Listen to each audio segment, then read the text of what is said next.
来看屏东恒春的南湾海区哦，前2日出现50多只海翁甲海猪，昨特定海翁甲海猪哦又搁出现，甲2只大隻海翁哦围钓的。有学者是指出讲，因可能是想要甲这2只看起来孤单、无啥体力的大隻海翁掠起来。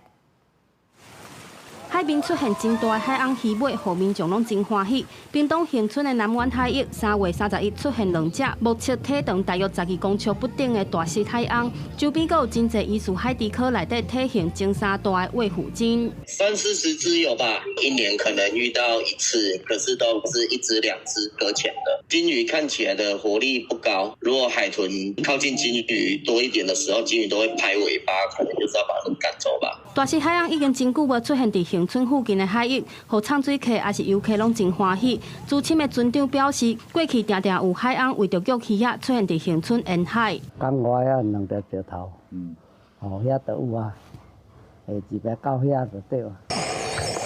民众伫水下翕到大隻海翁的形影，来到水面就发现大隻海翁像要互卫虎鲸包围。学者表示，卫虎鲸平常时确实会攻击海翁的囡仔，但攻击身体较罕见。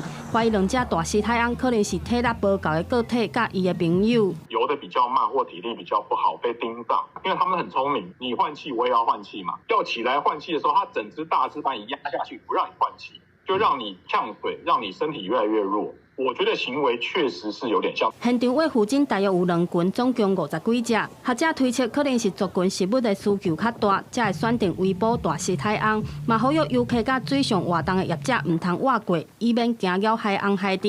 公司新闻陈焕武、柯建准屏东报道。